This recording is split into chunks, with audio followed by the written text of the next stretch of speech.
अस्सलाम वालेकुम।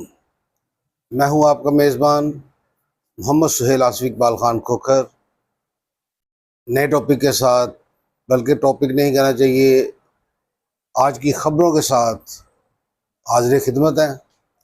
ख़बरों की तफसील में जाने से पहले जिन दोस्तों ने अभी तक चैनल को सब्सक्राइब नहीं किया वो चैनल को सब्सक्राइब करें, बेल आइकन को लाजमी प्रेस करें ताकि मेरे आने वाले व्लॉग आप तक बर वक्त पहुँचते रहें।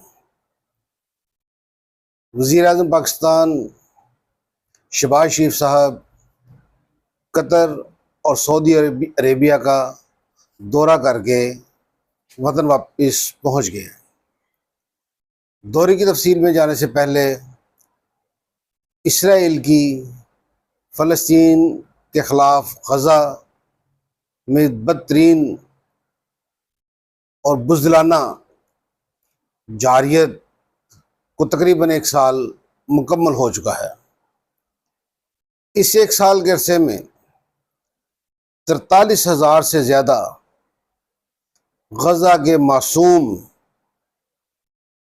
बच्चे, बूढ़े, जवान, ख़वातीन शहीद हो चुके हैं और 1 लाख से ज़्यादा शदीद ज़ख्मी।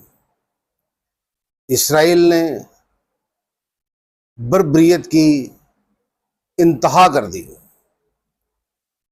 इसराइल ने इस जारियत में गज़ा के हस्पतालों को भी निशाना बनाया,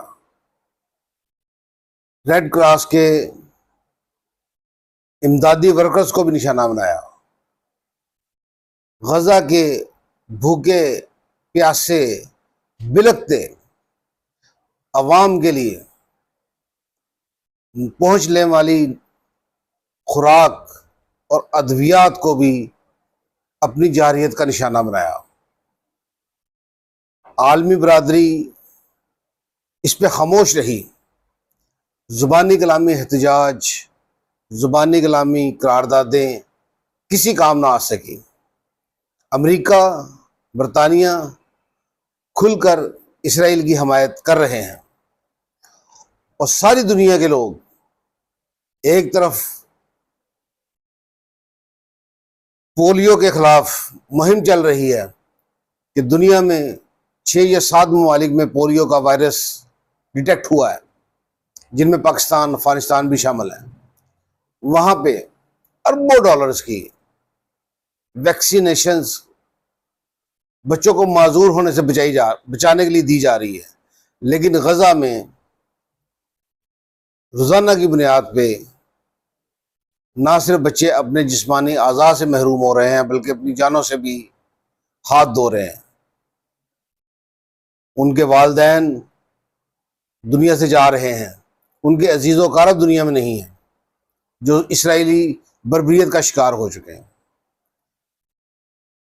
इसके ऊपर एक मरबूत और मजबूत आवाज़ उठाने की ज़रूरत है और ज़्यादा जिम्मेदारी मुस्लिम ममालिक की है, लेकिन मुस्लिम ममालिक का बशमूल पाकिस्तान रोल कोई काबिले रश्क नहीं है।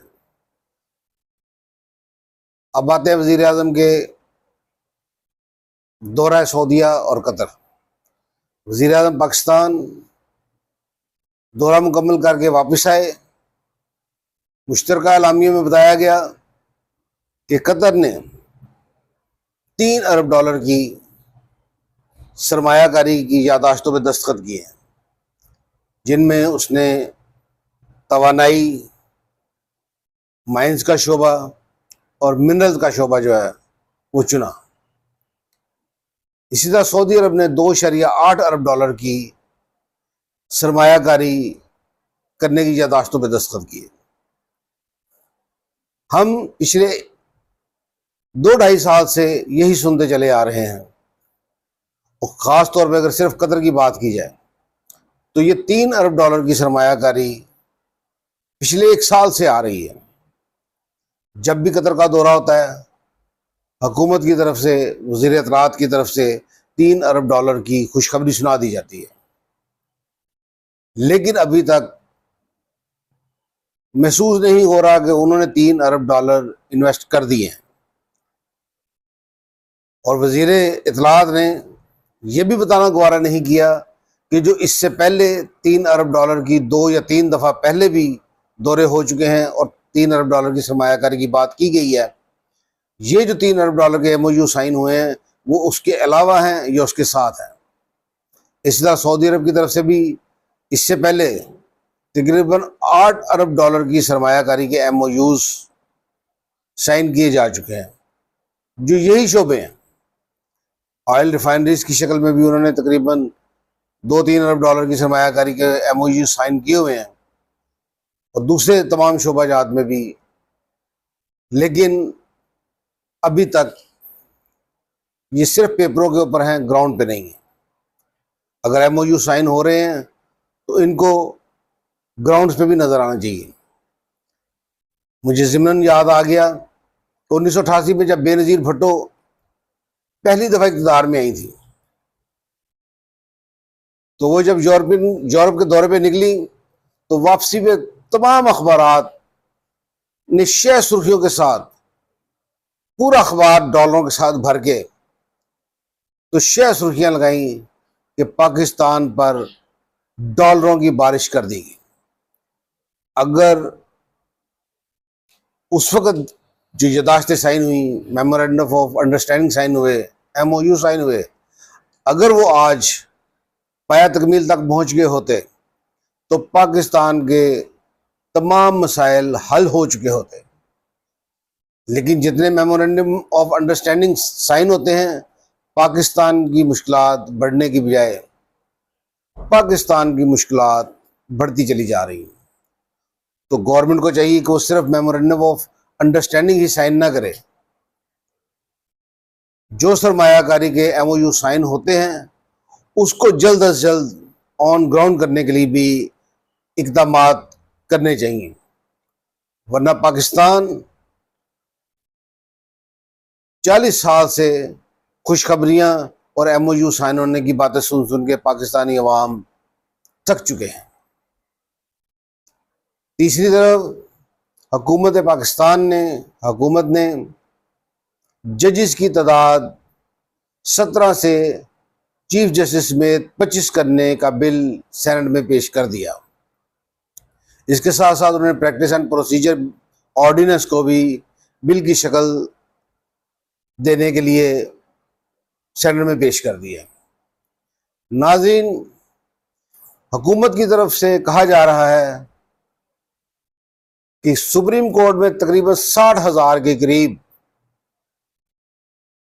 केसेस ज़ेरे अल्तवा हैं और 17 जजेस उनके साथ इंसाफ नहीं कर पा रहे। इसके साथ साथ 26वीं आईनी तरमीम में जो आईनी बेंच बनाने की बात की गई है 5 जजेस का, उसके लिए भी जजेस की ज़रूरत है, तो उन्होंने 17 से 25 करने का बिल सेनेट में पेश कर दिया है। अपोजिशन इत्तेहाद, ख़ास तौर पे पाकिस्तान तहरीक इंसाफ और जमीयत उलमाए इस्लाम फजलुर रहमान की तरफ से